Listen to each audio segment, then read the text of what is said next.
Hello, you wonderful person. Tell me that there are in McPherson. La la la la la la la la la la. Oh, oh boy! Always got to hide that contraband. Always got to hide that contraband. You always got to hide that contraband. You always got to hide that contraband. Hello, you wonderful person. Welcome to the OBG show. Tonight, just it's not night time now, is it? Today, I thought I'd just talk about sleeping without a mattress. I've been sleeping without a mattress for several months now, and the results are telling. I mean, I hear it off a lot of people about my posture and the way I'm standing, and I always get that anyway. I mean, I'm not mad about health, but I suppose I am in a sense. I don't go out doing like lots of physical health and keep trying to push my body, but I'm totally aware of my body, and I make sure that I walk upright, shoulders back, all this sort of stuff. And it sounds like stressful, but it's not. It's just who you become. You catch yourself when you're not doing it. So maybe you're on some kind of high alert, but you catch yourself when you're not doing it. And I think it's really important. I think it's really, really important that people take stock of where they are and who they are, and that is another aids towards or an aid towards their health, because so many people, they just don't care. I see them walking and they're walking lopsided, or they're walking with a limp, and I think that's not a congenital. It's not even a condition of that person. That person is just like loose-minded. Now, I know there's people who've got conditions, but we're not talking about them, are we? Every time you say something about a subgroup, everyone talks about everybody. And often, it's a tell. They give themselves away, Oh, well, not everybody. I'm like, no one said anybody. You're not listening. You're looking for the for the argument here, for an argument. And it doesn't serve any purpose. Anyway, I decided to take the plunge. And it's been good for me, as far as I can see. But it's very personal as well. So what I'm going to do, I'm going to talk about that now. Let's go over to a tidbit, shall we?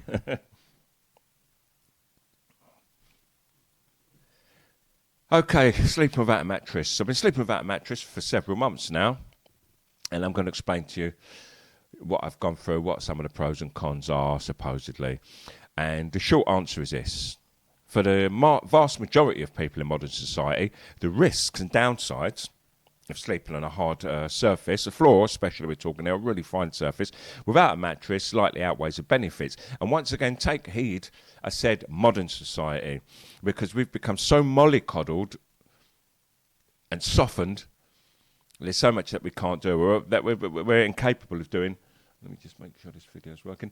Simply because, we've taken the easy route in life, and I don't think it's possible for a lot of people who are living in like modern mollycoddled society. But anyway, you can do this, sleeping without a mattress with minimal padding, and this is what I do. And my padding probably equates to 2 yoga mats. And while there's a strong kind of cultural association between hard sleeping, as we call it, and discipline, which is common in like the military, martial arts, and minimalist movements, I kind of go with those. I like those. It keeps me disciplined. It reminds me that life's not that easy. I do this with hunger. I fast all the time, and people wonder why. Why don't you just keep on eating, stuff yourself? Why don't you buy all there is to buy? Why don't you take part in everything there is to take part in? And what I do is I make sure that I make sacrifices, because it makes me feel human. And sleeping on a hard surface, for me, is part of that. And the actual physiological evidence about sleeping on hard surfaces is mixed, and it's heavily dependent on the individual. So I'll go into a bit of that. So here's a breakdown of the claimed benefits, at the known and some of the known physiological effects and the risks, okay? So once again, this is personal, and everyone's mileage will differ, and age even comes to it, but I'll talk about that in a bit. So the claimed benefits, which are often anecdotal, is because proponents of hard surface sleeping often heard to say the following. It fixes back pain, and the logic here is that a soft mattress allows the hips and the shoulders to sink in, throwing the spine out of alignment, and a hard surface prevents this sinking which you get on the soft surfaces. Improved posture, and I'd vouch for that. Because similar to the previous, the theory is that the body naturally aligns itself with the interference of foams or springs, and I think this is what I'm experiencing. And there's cooler sleep, of course, you know, because some people get really hot during the night. I get it sometimes, but very rarely. It's not a condition. And this doesn't apply to me. But hard surfaces like wood, tile, and concrete, they tend to stay cooler or more cooler than memory foam or thick mattresses, which trap in the body heat. And I've seen this when I was in Nicaragua more than anywhere else. Anyone's home I went to, they sleep on the tiled floors in really really hot days. I mean, it's hot most days anyway. I see these perfectly good beds. I'm thinking, why are you sleeping on the floor? Also, some people might like the simplicity or minimalism, and that might also be the reason for some people. And for them, it reduces clutter, it's easy to clean, and it removes exposure to potential allergies such as dust mites, which you find in mattresses. And there's also the known physiological effects, and I've experienced these. Now, these are, can be negative, as you may get pressure points and microcirculation issues, and that's going to be one of them. And this is the most significant physiological factor, because human bodies aren't flat. And the problem is, when you lie on a completely hard surface, the issue is that the bony parts of your body, the sacrum, shoulder blades, heels, and elbows, they bear the entire weight of your body. And the effect that this creates is that it creates high pressure zones. And while you're awake, you shift your weight naturally to avoid pain. But while you're sleeping, your body still has to move, and this is called sleep motility, to restore the blood flow to these compressed areas. And if the surface is too hard, then you're either going to toss and turn frequently, disrupting your sleep cycles, or you're going to risk capillary ischemia, which is restricted blood flow. And if you stay in one position for too long, it can be a bind. Although for most people, the pain usually wakes you up before any kind of damage occurs. And I spoke about this before because I read about this, and I find that I seem to wake up during the middle of the night. I'm kind of conscious of being awake, and I shift my weight.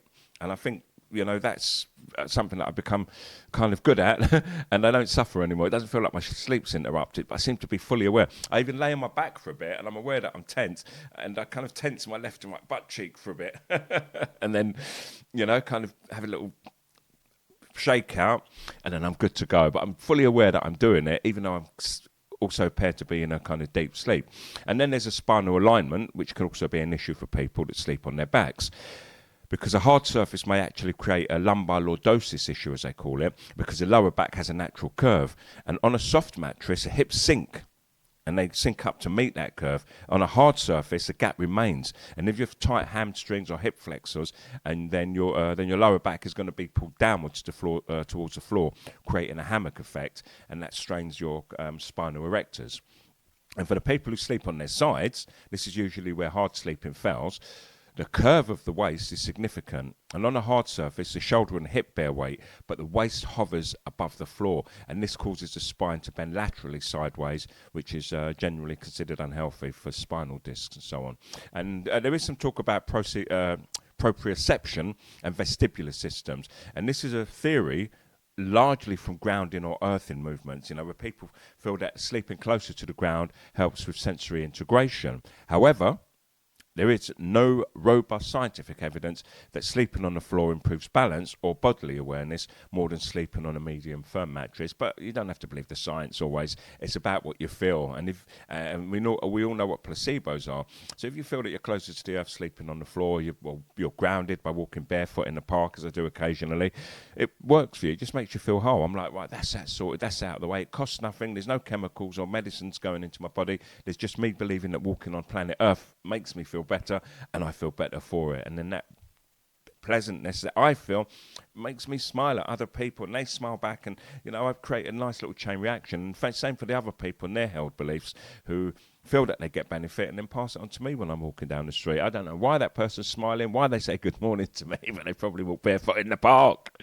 Anyway, people who have what they call sway back or hyperlordosis, that can be an issue, because if you have an exaggerated curve in your lower back, a very soft mattress can allow your pelvis to sink in too deep, and that worsens the curve. And a firmer surface can provide better support for the pelvis, allowing the spine to flatten slightly. However, firm is different from hard. And another thing is hot sleepers. People who generate a lot of heat in the night. If overheating is your primary sleep issue, then the floor is undeniably cooler. And what I find is a lot of people feel ashamed to sleep on the floor.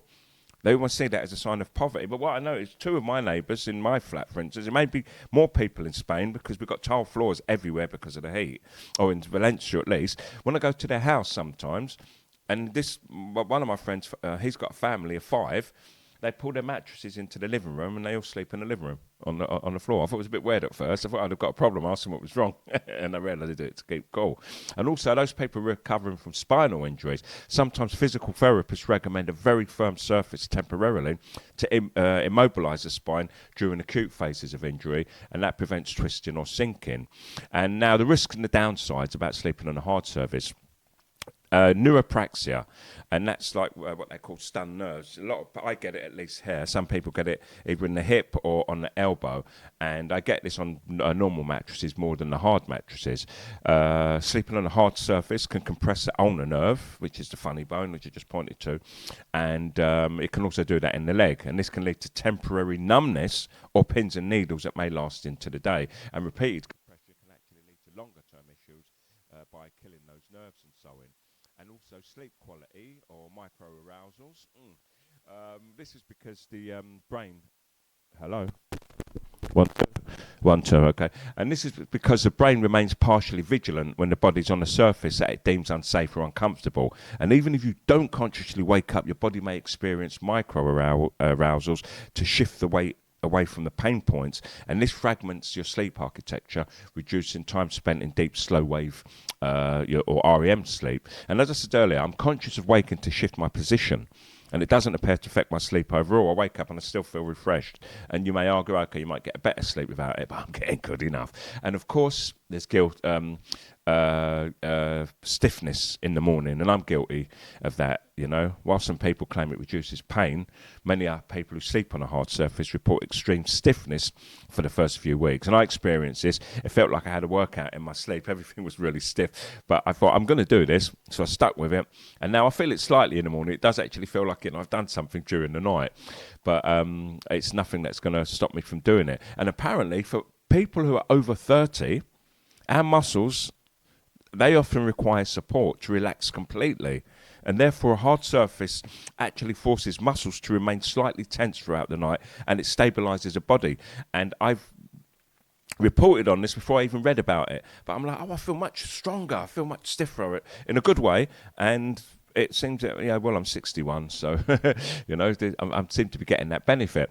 And I've seen some claims that muscles and bones get stronger and benefit from hard surface sleeping. And I can almost feel that. And I felt that before I read it also. And I've communicated about that the moment I stopped sleeping with a mattress, because, it was one of the things that I felt very strongly. And people that I meet, they say to me, you look really healthy today, or so on. And I realise, that's because I've been sleeping without a mattress for the last couple of months. So even my stomach feels flatter. It really, really does. It feels like I've had a workout to some degree, while I'm sleeping at night. So anyway, I'm going to leave you with this. Like all things, there's not a one-size-fits-all. I think it's a very personal pursuit. The first few weeks are really challenging, going from a soft mattress to a hard surface, but eventually it becomes normal and it becomes who you are. And many people report that after sleeping on a hard surface for so long, they get pains and they find it difficult when they return to a mattress. But once again, I guess that's just another case of getting used to it. So, if you're considering this for back pain, research generally supports a medium firm mattress, because they call that the ideal compromise. And a medium firm mattress provides enough support to prevent the hips from sinking too low, but they also provide enough to accommodate the curve of the waist and offload pressure from the shoulders. And I use a doubled blanket and half a duvet underneath me, which all compresses to about that thick. So I'm really close to the, to the metal, so as to speak, or to my bed base, which is a divan, and I'm feeling all the benefits from it. So if you insist on sleeping with out a mattress yourselves, then I say, don't sleep directly on the tiles or concrete, because the thermal conductivity sucks the heat out of your body, and that causes your muscles to tighten. Use a thin tatami mat. This is a Japanese mat, or a yoga mat, or a camping pad, whatever you fine, but don't sleep directly on concrete or brick.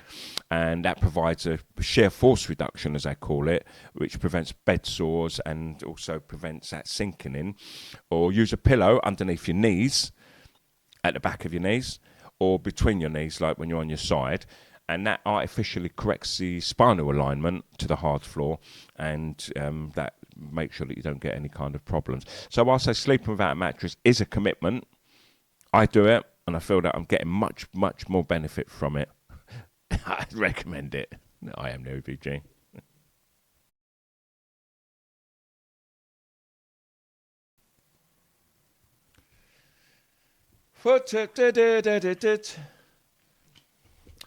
I got the feeling, why I know you got the notion, lying day. Ha la la da da da da da da da da da. You got the mo.